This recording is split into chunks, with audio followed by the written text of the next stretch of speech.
Alecita, ¿puedes grabarlo? Tu botella no trae nada. Nikki, ¿alguien se va a sentar contigo? Nikki, ¿alguien se va a sentar contigo? Sí, ya. ¿No puedes poner a... ¿Ahora? ¿Ya está grabando? Sí.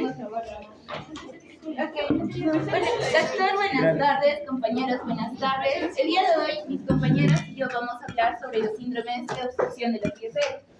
Para esto vamos a tener un breve repaso de lo que es la anatomía y fisiología de las vías aéreas. Bueno, recordemos que en nuestro sistema respiratorio tenemos vías aéreas altas y vías aéreas bajas. Para ello vamos a tomar como que en cuenta lo que es la carina T4 para dividir lo que es alto y bajo.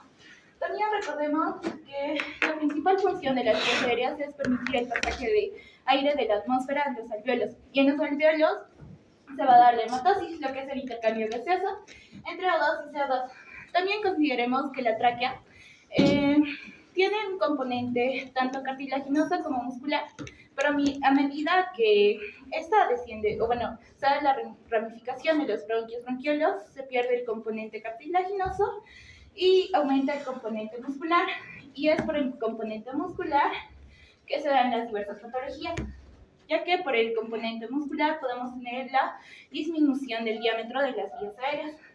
Y bueno, se tienen dos mecanismos. Uno, que va a ser por la luz, cuando se obstruye la luz. Esto puede ser por la presencia de los tapones mucosos.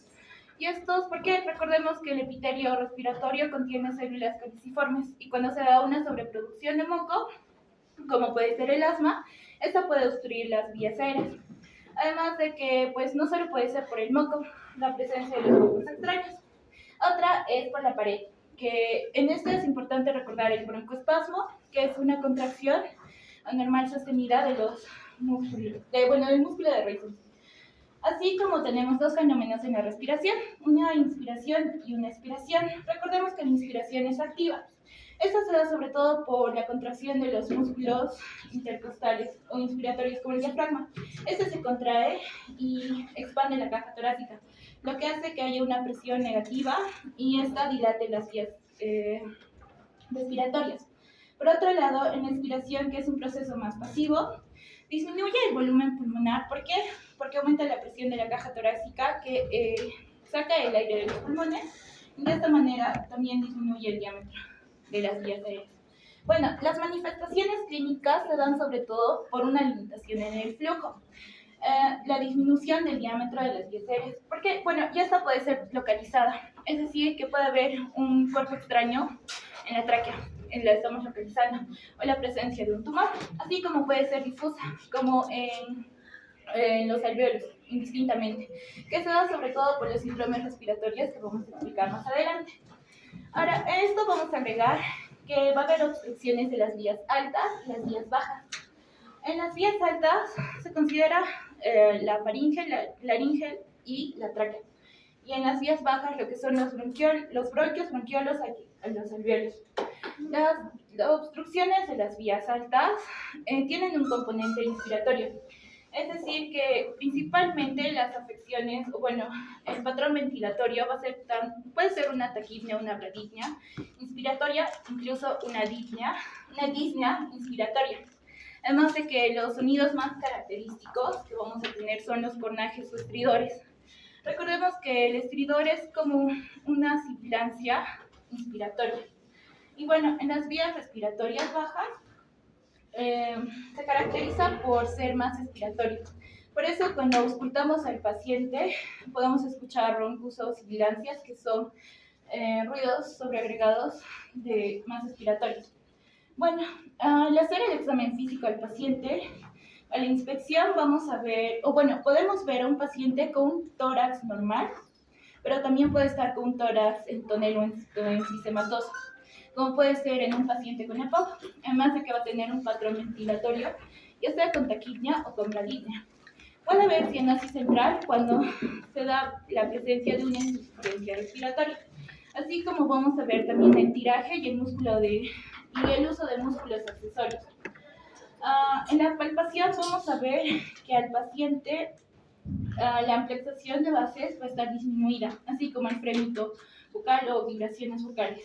Y bueno, al percutir, este va a estar hipersonoro, como en caso de los pacientes con EPOC o enfisema. Y a la auscultación podemos escuchar sobre todo lo que son los roncos y sibilancias, que son ruidos más expiratorios.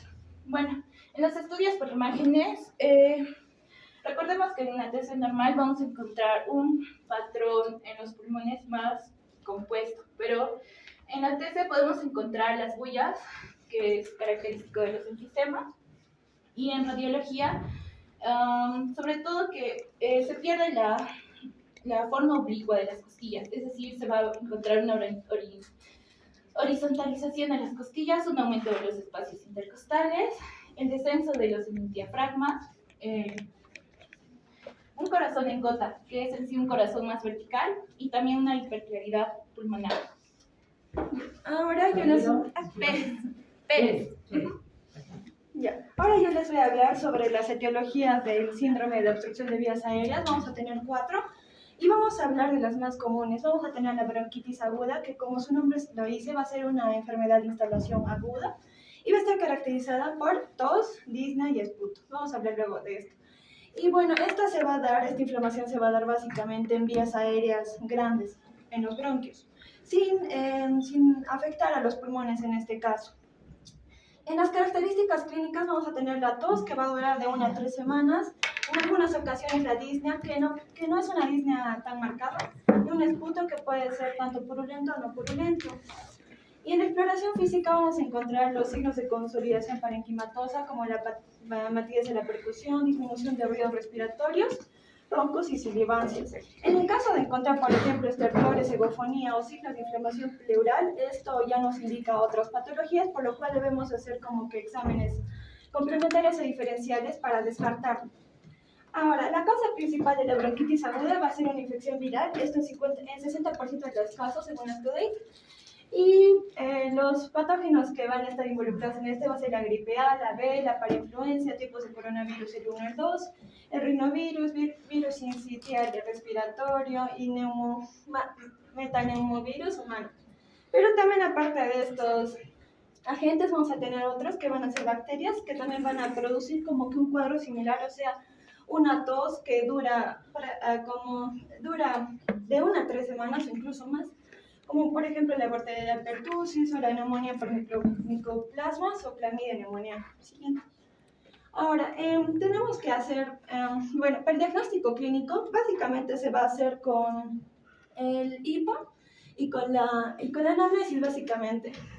Y bueno, en el caso de la radiografía de tórax, no va a haber cambios significativos en este, pero en caso de encontrar, como les mencioné antes, podemos encontrar consolidación, patrones, como por ejemplo un engrosamiento de las paredes bronquiales. Esto ya nos indica otros diagnósticos.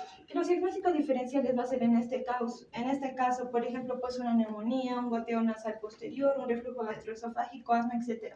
Aquí les dejo un cuadrito de Astudate donde nos explica cada uno de estos y las características clínicas que se diferencian con una bronquitis aguda clásica. Y se confunde la bronquitis aguda clásica con la neumonía, pero este gráfico también de Astudate nos dice las diferencias clave entre las dos. Por ejemplo, en la bronquitis aguda, como les mencioné antes, esta va a involucrar a vías respiratorias grandes como los bronquios, mientras que en este caso de la neumonía, a pequeñas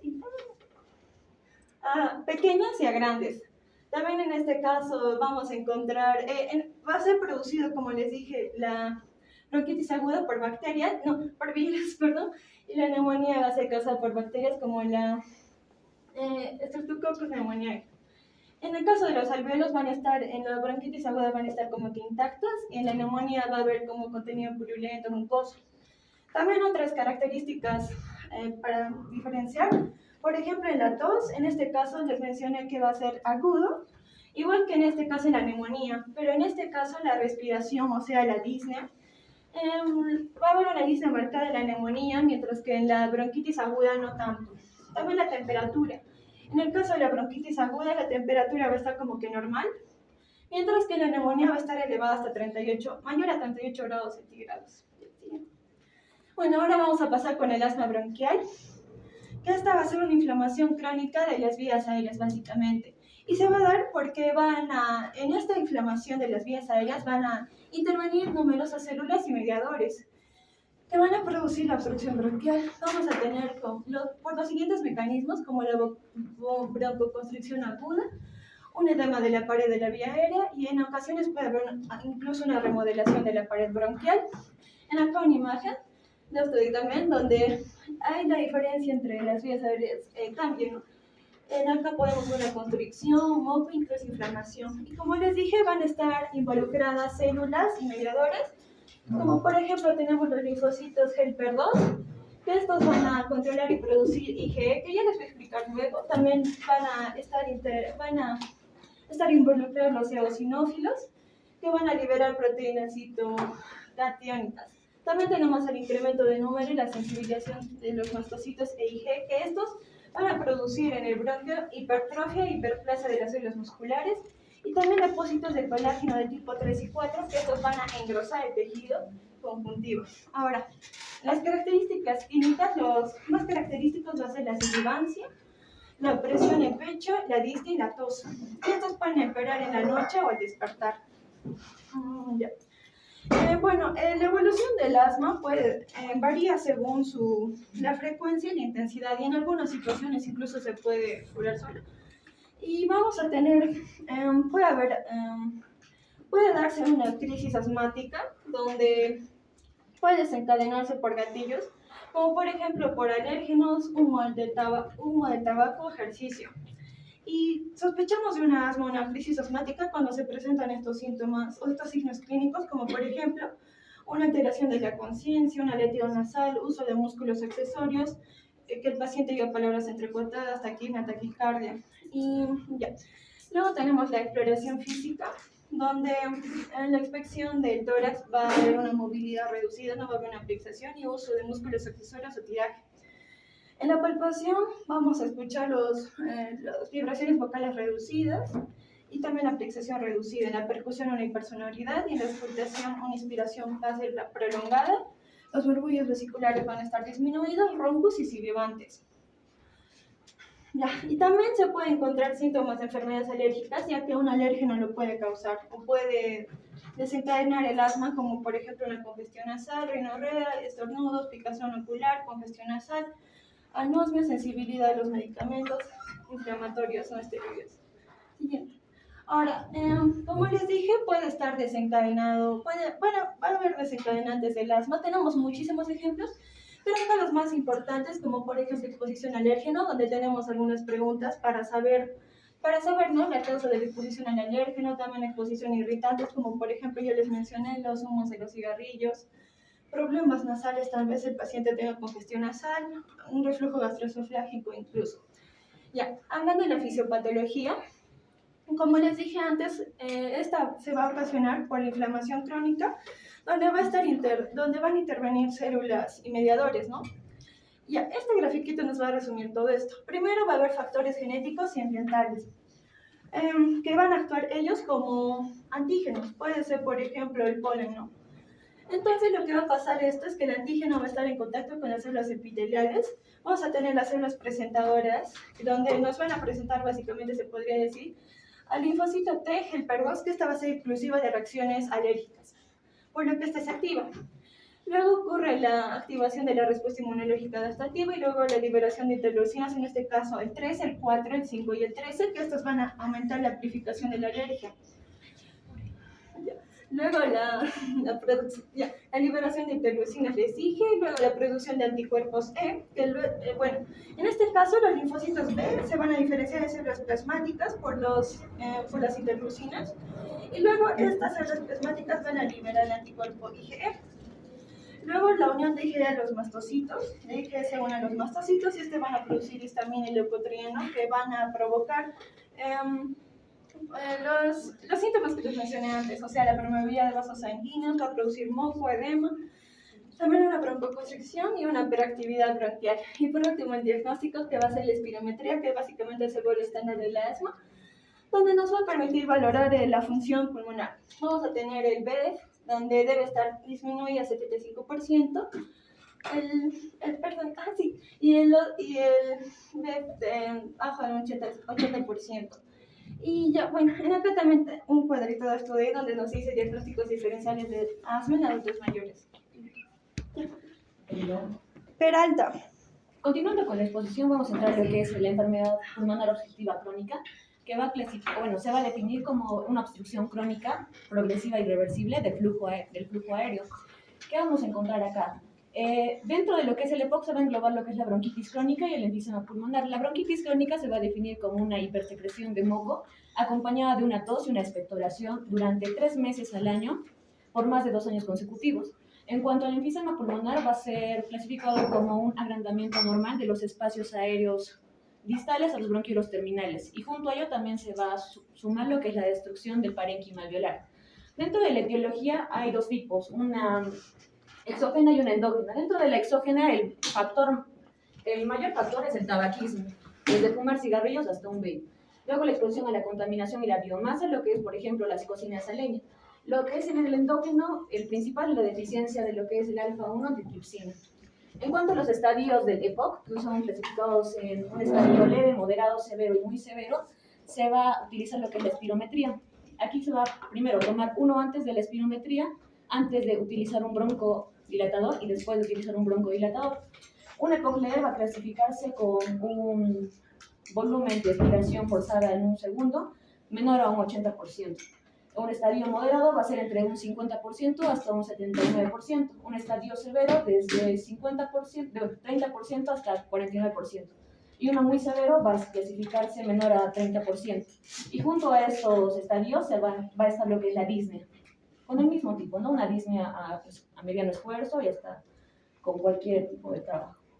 En cuanto al diagnóstico, vamos a utilizar lo que es la clínica, una disnea, tos, expectoración, factores de riesgo como el tabaco, cocinas a leña y la espirometría, que es su gol estándar, antes y después de un broncodilatador. Y lo que es el gol para el EPOC es que no responde a broncodilatadores.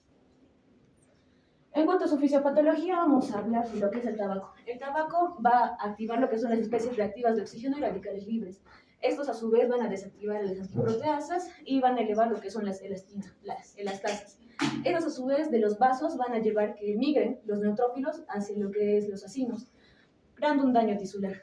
A su vez puede haber una inflamación crónica con prevalencia de linfocitos T y hiperplasia de músculo liso que va a dar un core pulmonar. En sí va a ser una insuficiencia cardíaca, más grande, una complicación, ¿no? Y la destrucción del tejido acinal por un aumento de proteasas, y también la nicotina del tabaco puede inhibir las proteasas y aumentar las elastasas, a su vez dando lo que es la fisiopatología propia. En cuanto a la clínica, hay 2 tipos de lo que es el EPOC, una bronquitis crónica y un enfisema. En la bronquitis crónica vamos a encontrar a lo que es el cianótico, y en el enfisema el soplado rosado. ¿Qué quiere decir? En el enfisema, para resumir, va a tener una disnea grave, es decir, desde una disnea que va a progresar muy rápido, una disnea a primeros esfuerzos y hasta a cualquier esfuerzo. La tos va a ser mínima. En cuanto a la bronquitis, la tos va a ser seca, irritativa y va a haber expectoración verde o amarillenta. La disnea va a ser leve, inclusive. En cuanto a la inspección, vamos a encontrar un paciente que tiene cianosis, una fase azul abogatado. En la auscultación hay roncos y bilancias y estertores. En cuanto al enfisema, un movimiento vesicular disminuido y no va a haber acá hipercapnia. En cuanto al caso clínico, nuestro caso clínico es una paciente en endoscopía, de edad aparente a 70 años, una fase abogatada senil. El estado de gravedad va a ser un mal estado de gravedad, una actitud del cúbito dorsal, y dispositivos vamos a encontrarla con cánula binasal. En su anamnesis de nombre, iniciales MRC, de edad 68 años, sexo femenino, raza mestiza, procedencia de Lucre, ama de casa, y la enfermedad actual de 4 días, tiene forma insidiosa, curso progresivo, signos y síntomas: empezó con una disnea que fue progresando, una tos, expectoración verdosa, cefalea, dolor torácico y malestar general. En el relato crónico de la enfermedad vamos a comenzar desde el día 8, por lo que su ingreso ha sido el día 12.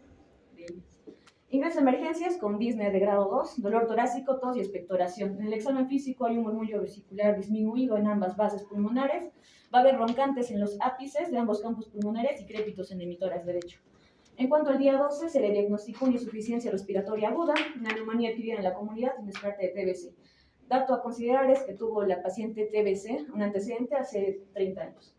Es diagnosticada el 13 con insuficiencia respiratoria crónica reagudizada, una bronquiectasia subinfectada, una neumonía adquirida en la comunidad que ya estaba siendo tratada en ese momento, y también un derrame unilateral derecho, como se puede ver acá en la radiografía. En cuanto al día 15, que fue pasada a cama, se le hizo también un BK en el cual dio negativo. En sus funciones biológicas, todo estaba conservado: apetito, sed de posiciones, orina y sueño. Los hábitos nocivos, lo resaltante es que cocina leña una vez al día, y ya lleva bastante tiempo cocinando. En cuanto a antecedentes patológicos, las enfermedades anteriores tuvo litis vesicular y debe ser tratada hace 35 a 45 años. En cuanto a antecedentes, niega haber viajado a zonas endémicas, a estar en contacto con algún tosedor crónico y crianzas de animales, solo con y gallinas. En el examen físico. Voy a continuar por ahí. En cuanto a la función cardíaca, está 78, la función respiratoria 20 respiraciones por minuto, la presión arterial 120-162, la saturación 90%, la temperatura 36,6 centígrados y su FiO2 va a estar en un 28%. En las piel lifaneras está la piel elástica tibia con regular tejido celular subcutáneo, piel turgente y el llenado capilar menor a 2 segundos. En lo relevante vamos a poner que en cabeza tiene una cánula binasal, está haciendo uso de una cánula binasal, y en cuello va a haber una leve desviación de la tráquea hacia la derecha. En cuanto a lo que es tórax y pulmones, el tórax es simétrico, endosómico, la tráquea ligeramente desviada a la derecha, como hemos mencionado, la frecuencia respiratoria estuvo entre 20 y 21, y tenía, en cuanto a lo que es la palpación, la plexación era asimétrica, debido a lo que era el pequeño derrame pleural en el lado derecho, y esta era disminuido en el hemitórax derecho. También las vibraciones vocales en el mismo lado estaban disminuidas. En la percusión no se le hizo por el riesgo de una hemoptisis. En cuanto a la auscultación, los murmullos vesiculares estaban disminuidos y se encontró lo que es relevante en el caso, que había crepitantes, subcrepitantes, roncantes y sibilantes de manera difusa, pero también había un mayor predominio en el hemitórax derecho. Quispa de los ríos. Ok, pasando con los estudios imaginológicos, nuestra paciente tiene tanto radiografía como tomografía. En la radiografía, ¿qué vamos a ver? Un corazón peludo, la silueta cardíaca no está bien dibujada. También vamos a ver un patrón intersticial en el lado izquierdo y en el lado derecho un patrón cotonoso con broncograma todo del lado derecho, y también vamos a ver una obturación del seno costodiafragmático en el lado derecho y una desviación de la tráquea. En la tomografía vamos a ver, primero se confirma el derrame, vemos el derrame de un color gris oscuro, tenemos también condensación de color gris claro, podemos verlo acá y también acá. Acá también se vuelve a ver la obturación del seno costodiafragmático en el lado derecho, y en esta otra ventana podemos ver tanto las cavidades como un patrón intersticial y un patrón cavitario. Con respecto a los estudios no imagenológicos, tenemos que su vaciloscopía es negativa, y con respecto a su hemograma y su perfil hepático, todo eso estaba dentro de los rangos normales, que no nos alejaba ni nos acercaba a ninguno de los síndromes que vamos a plantear, así que no los pusimos. Nuestra impresión sindrómica son 8 síndromes. Tenemos insuficiencia respiratoria, bronquiectasia, síndrome de obstrucción de vía aérea, derrame pleural, síndrome geriátrico, fibrotórax y síndrome de condensación tanto sudativa como retráctil. Pasando con la justificación de todos estos, en la bronquiectasia, en la anamnesis, ¿qué síntomas nos van a hacer apoyar nuestro diagnóstico? Es la disnea, la tos con expectoración y su fuerte antecedente, que es que tuvo tuberculosis, ¿no? En el examen físico, la paciente va a presentar los 4 estertores, pero sobre todo los subcrepitantes son los que nos van a hacer pensar en bronquiectasia, y bueno, las imágenes que ya les dije, ¿no? Que se confirma la bronquiectasia específicamente con un patrón quístico. Siguiente. En la insuficiencia respiratoria, nuestra paciente va a tener disnea, se vuelve a repetir el antecedente de tos, también que nos menciona que la paciente usa oxígeno en su casa. Ya les mencioné que la paciente tiene los 4 estertores, y bueno, en este caso su insuficiencia presenta una placa patológica y necesitaríamos una AGA para tipificarlo, pero como no tiene, queda ahí. Siguiente. El síndrome de obstrucción de vía aérea, la paciente tiene tos con expectoración verdosa, y aparte de eso tiene dolor torácico, y en sus antecedentes, ¿no? Su tuberculosis y que cocinaba con leña mucho tiempo, y sobre todo el estertor que nos va a hacer pensar en este síndrome son los sibilantes y también, ¿no?, la placa patológica.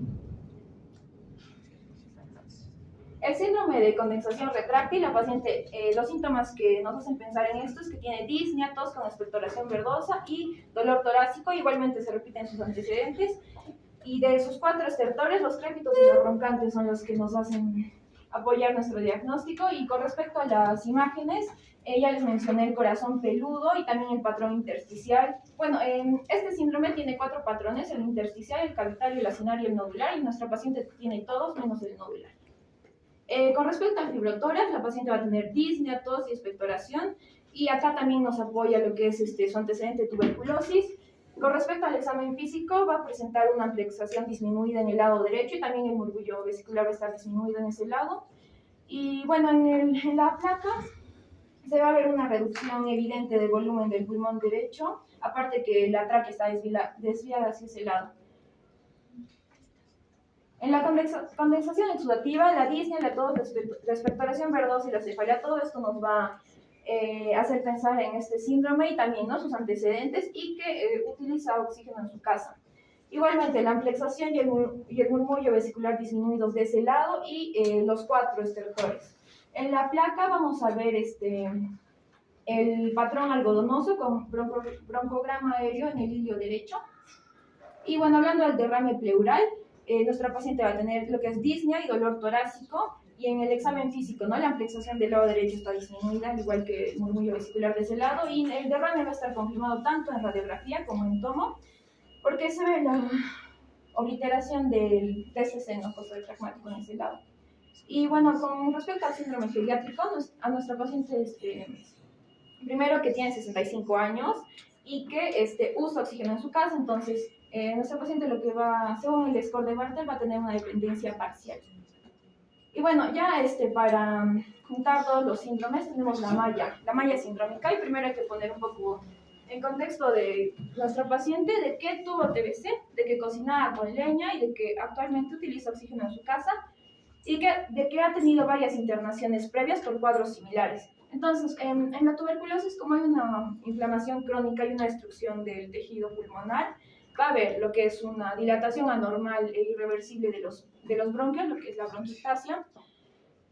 El daño y la fibrosis que va a haber en la bronquiectasia nos van a generar pues, un síndrome de condensación retráctil, y en este síndrome esas partes del pulmón que están colapsadas no van a poder realizar un adecuado aclaramiento mucociliar, entonces se va a empozar el moco y va a generar un ambiente propicio para que se desarrollen ahí infecciones. Estas infecciones pueden, ¿no?, llevarnos un síndrome de condensación exudativa que eventualmente puede evolucionar un derrame pleural. De igual manera, la bronquiectasia, como ya les mencioné que no hay una acumulación de moco, igualmente puede predisponernos a infecciones. Estas infecciones se pueden complicar con derrames, empiemas y afectar, ¿no?, la pleura y generar una fibrosis, lo que es el fibrotórax. Y bueno, el fibrotórax va a contribuirnos también al síndrome de condensación retráctil, que nos va a generar síndrome de obstrucción de vía aérea, porque este síndrome no solo afecta al parénquima, sino también a las vías aéreas, ¿no? Y bueno, casi por último, la bronquiectasia, igualmente, repito, la acumulación de moco que va a haber en este síndrome va a generar obstrucción de vía aérea y los sibilantes, ¿no?, que son tan característicos. Y bueno, ahí tenemos el síndrome geriátrico, ¿no? Ya tenemos acá 7. 5 de estos 7 van a contribuirnos a lo que es el síndrome de insuficiencia respiratoria, que para tipificarlo y hablar de su fisiopatología necesitaríamos el AGA, pero como no lo tenemos, se queda. Y sí podemos decir si es aguda o crónica, en este caso es crónica, y va a haber una afectación anatómica a nivel del alveolo, de la pleura, de la vía aérea y del intersticio. Bueno, gracias.